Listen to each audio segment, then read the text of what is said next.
Sometimes in life, one moment changes everything.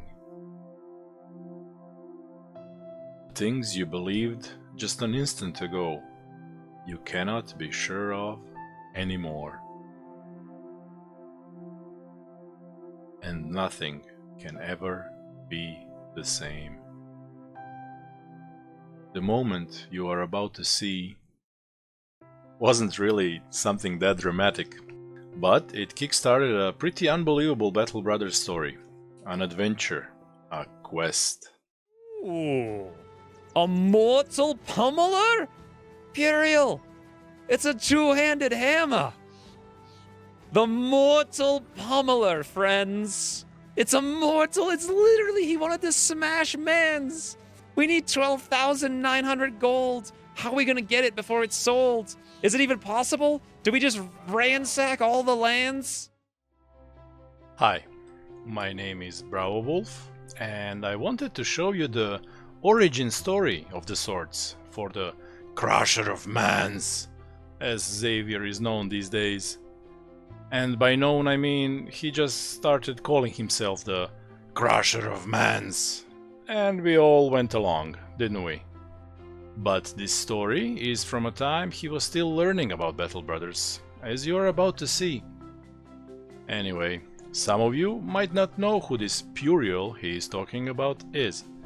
Well, Puriel is a long-standing patron of Xavier's, as am I, and he gets a character in all Battle Brothers campaigns. And what he desires the most is a big hammer for crushing mans. I need the pummeler! That was Puriel's comment. How long until it's gone? Will it tootle or will it stay here for a while? It will despawn in a few days. Okay, how do we... Here's a question, guys. Group strategy. How do we farm 13... Okay, actually about 10,000 gold immediately where we are right now. You won't. Accept it and give up. Madman, we never give up. Never surrender. You can't farm 10k in 3 days. Challenge accepted. That was my comment he responded to. You see, I've played Battle Brothers for more hours than I dare admit in public, since my wife will watch this.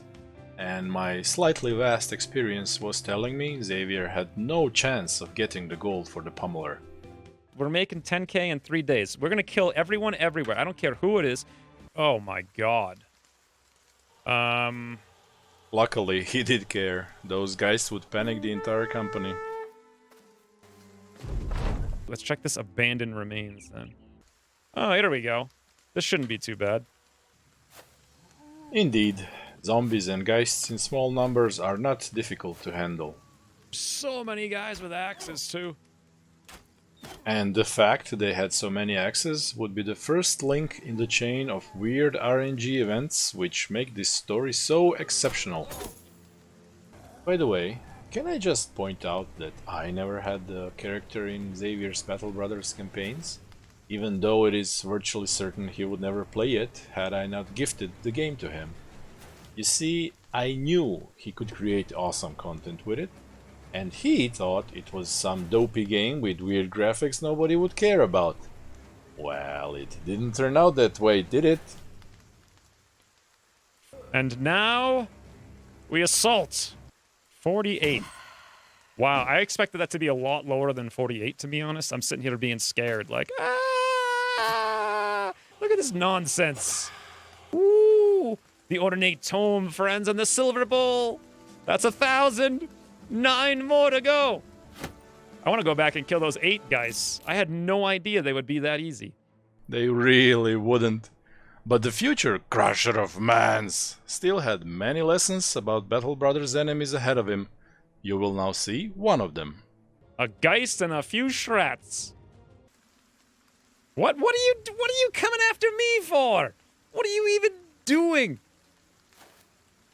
Shrats are quite dangerous, and you should avoid them until your company is leveled up and equipped with plenty of axes.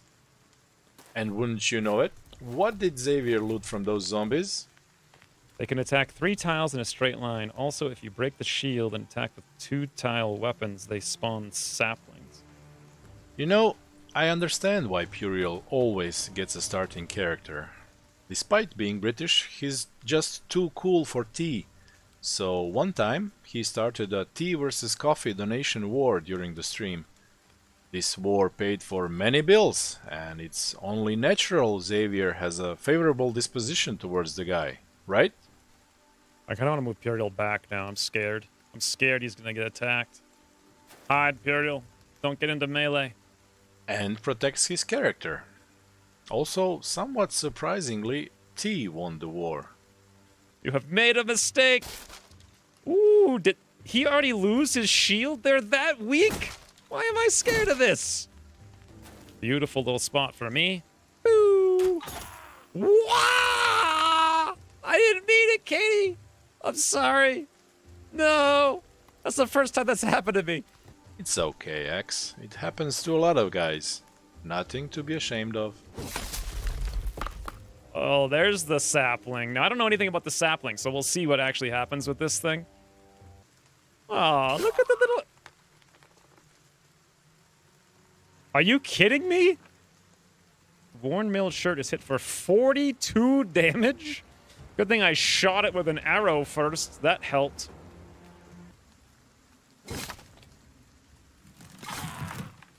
What? Why do they hit so hard? Why am I here? What have we done? And now you see why shreds are best left alone in the early game.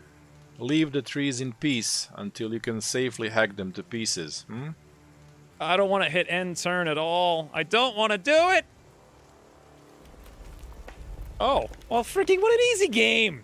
I could use the dogs for more targets, actually. Ooh, the hounds! Oh, what? 91 Geistine! Beautiful. Good time to miss. Oh! Aethelflame! And he regrows his shield. Oh my god, that... Why do these things hit so hard? Yes, hounds! Help us in our time of need! Fight them! And gotta finish this frigging tree off. Young hobo, can we taunt the tree? He just laughs at. He's like, ha ha ha ha! You stupid tree! I am Gung Hobo. Ha! They can't even hit a dog. Hey, did this guy not? Did this guy ignore the taunt? By the way, taunt doesn't work. Oh, bloody hell! Yes, I keep. The hounds are actually carrying us to victory. So, Xavier stumbled into discovery dogs actually deal decent damage to trees. Who knew? Easy game. No, Aethelflame. What the heck is this? Woo! Pure 6,000. Too bad we can't sell it for anywhere. Near as much, he wanted to say. Trophies from monsters you can't sell at their nominal price. So there was still ways to go. But as next stroke of luck would have it, another camp was quite close. 1, 2, 3, 4, 5, 6, 7, 8, 9, 10, 11, 12. 26 enemies. Is it worth the attempt, is the question. Just like the previous fight, this was not the wisest of moves. But in an attempt to farm 10k in 3 days, you have to do things that are less than smart. So Xavier stayed. And there we go, friends! The zombie apocalypse. They're coming, friends. Very slowly. While we wait for zombies to close in, let me tell you something else about Puriel. During New Year's Eve stream, while admittedly watching under the influence, he kinda showered Xavier with money. Who wouldn't like that? Of course you want to reward such a patron. And they charge! Come at us, friends! Yoda the Slaughterer just isn't letting up. Look at Yoda over here, just literally holding the line. And you guys were like, I would go heal! Oh no, watch out! Yoder, I believe key all-star MVP, Yoder from Elevation. What did we just get? A golden chalice worth 1,000, gemstones worth 1,100, and an ancient gold coins worth 875. Who said we couldn't farm 10k in 3 days? Everyone? Is that right? Because it looks to me like we're farming 10k in 1 day. One! Imperial, prepare the butter. I will talk for a minute now, and I know my voice isn't the most exciting thing in the world, so here's something for you to look at. This is what Xavier did with 3 Dot this Easter. Anyway, I just wanted to tell you this bit of Xwynns trivia. All this talk about butter and buttering the bald heads of mans before crushing didn't originate in Battle Brothers. Nope. The first ever mention of buttered bald head was in the Dino Park Rimworld series. But the butter is so strong, it crossed over and inhabited Battle Brothers. To a point that today Xavier plays with a custom banner of a Battle Brother riding a sheep made out of butter. Alright, let's get back to the quest. I don't think I've ever seen a zombie shack provide 3 treasures as loot, but most of the time RNG surrounding Xavier defies all reason and belief. So far he got access to fight shreds, then he got bailed out by dogs, then he managed to beat the zombie horde with wounded and poorly armored characters, and on top of all that, got more loot that makes any kind of sense for such a camp. Ooh, so that's 1,000. This is 1,000. That's 1,300. That's 1,100. Here's a book worth 7. Here's that worth 1 billion. 8,451. You are indeed forgetting that those treasures sell for full, and we have massive reputation here. Yeah, that was directed at me. In my disbelief, due to everything that happened thus far, I forgot treasures sell for full price, meaning that he was actually very close to the amount I was sure would be impossible to raise so fast. This is actually legitimately doable now. So we've got one more day. It's been day 56. You guys said day 59. So close.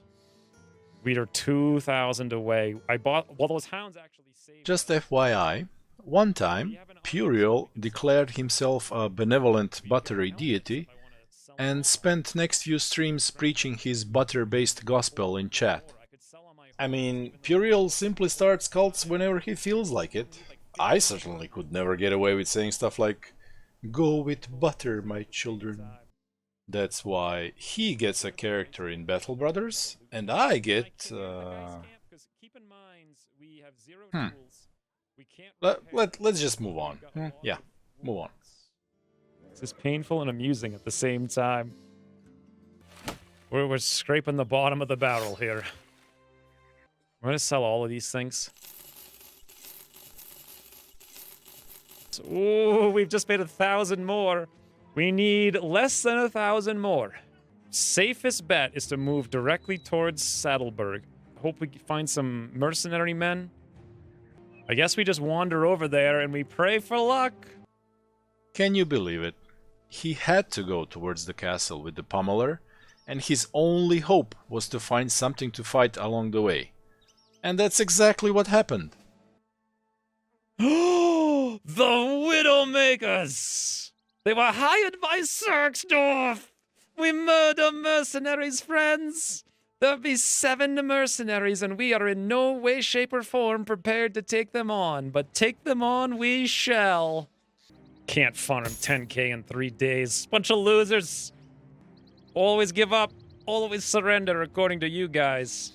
A quick note. At the beginning of the stream, Xavier asked to be reminded in 4 hours that he has to record new episodes for a Rimworld series. At this point, it was 4 hours into the stream. So I reminded him. He's the only one who told me. Okay, well, when's he returning, friends? In 3 weeks. We fight the mercenaries and we see if Puriel's hammer is still here. Until the future. Toodles! Okay, you guys know I'm joking, obviously. You absolute knobhead. That was Puriel's comment. Okay, the pitchfork was already out. Whew, all right, this is for the loot. Everyone on the edge of their seats. This is not the sort of thing that most people, fires, convert this to gold. And there's that fabled Puriel wit in action. You see what I'm talking about? Here we go. Charge! What? What a bunch of losers. You kidding me? This guy's frigging scary, though, huh? Send one frontliner to chase the Expo guy away. He could do it. Okay, that'll deal with him. We could just chase him across the map. And one time, my 10-year-old son wanted me to say this during the stream. Hey Xavier, my son Gabriel says you have the best brain for games. And then Puriel replies, Gabriel is a cool name. And Gabriel saw this and was all, hey, Lord Purlin said I have a cool name. Every stream he would be like, hey, is Puriel here? I want to say hi to Puriel. Did you know Puriel said I have a cool name? So on top of everything, Puriel goes around telling kids they have cool names. Who could ever compete with a guy like that? So I don't need to do anything right now. I'm just checking. 64. Oh, I shouldn't even have... yeah, I shouldn't even have moved. I could take 2 shots with Mad Garth, and now I can't. Oh, bloody hell. Oh, well. One mistake. 47% Garth! Well, there you go. Matt could charge. And one time, people were telling Xavier he should play with patrons. And he says, yeah, maybe. But how would I choose? By who's here the longest? Who would that be? Puriel? And maybe Bravowulf? Okay, I will admit, that stings a little. I was here quite a while longer than Puriel, and I'll be here even after Puriel, lamentably, gets eaten during post-Brexit bread wars. But you can't fault someone for having such a blinding charisma. It's only natural Puriel is the first thing that comes to mind. Charge, Matt! We get you in there for aim boni. Now, L2, get that frigging water cleaver thing the heck out of here. 80%. Please do not RNG into his helmet. Okay, Katie Mans for the skull. 78. That's nice. However, does not seem like we're going to take this guy down. 74 for the brains, 74 normal. That thing is going to literally be insane. However, it just really doesn't. Okay, as you can see, Xavier was being hyper careful, analyzing every move and imagining every possible outcome, because company was really beaten up and wounded. But ultimately, he had 12 guys versus 7 lightly armored enemies, so he ended up steamrolling them. Geisteen, maybe. Slicey Dicey, 95 in the chest. Victory! Choppy chop! 86% brain! Crash! There it is. There it is. Unbelievably easy game. 338 loots. We did get the armor. We did not get the crossbow. So we destroyed all the cool helmets. And we only got 3. I'm not sure if we made enough. Oh no. Saddleberg is now threatening. Alright, well, now how do we solve this problem? How do you get reputation with nobles before you can get reputation with nobles? Sadly, you cannot. The loss of reputation has closed the gates of the castle, and mortal Pummeler stayed out of Puriel's reach. Forever. A crying shame, isn't it? We've been on an epic quest of enormous importance. Puriel, we got your money. They said it couldn't be done. Well, we did it. Unfortunately, we can't buy it. Fare ye well, Puriel. Fare ye well. Your hammer is no more. Unfortunately, some whiles back, Gung Hobo's vagabond background triggered an event in which he pushed some peasants around, and that initially lowered the reputation with this faction. But you know what? If he sold everything from the inventory and possibly some equipped gear, he would have enough to buy the Pummeler. So, yeah, I was wrong. You got 10k in 3 days. Well done, you maniac. Well, we tried our best. God, it was so close. It all comes back to freaking the woman-beating ways of Gung Hobo. God's sakes, why did he have to go push the woman in the mud? Puriel would have the man smasher. Were it not for Gung Hobo's woman mud wrestling fascination. This is just the most ridiculous campaign of all time. It's not going the way I wanted it to. But also at the same time, it's perfect. And isn't this just how life works? Sometimes in life, the best stuff happens when you don't even try to achieve it. Anyhow, that was the quest for Mortal Pummeler, an amazingly fun event I was lucky to witness as it was unfolding. I hope those of you who discovered Xavier via his Lone Wolf series enjoyed this look at the Crusher of Mans from a time before he mastered this fantastic game and learned all of its intricate mechanics, like for example taunt not working on shreds. And I leave you with this last bit of info. If by chance you want to see this glorious quest in its entirety, including chat comments, you can. Link to video is in description below, just skip to 1 hour 58 minutes when the action starts. Thank you very much for watching, and until the next Xwynns adventure, bye!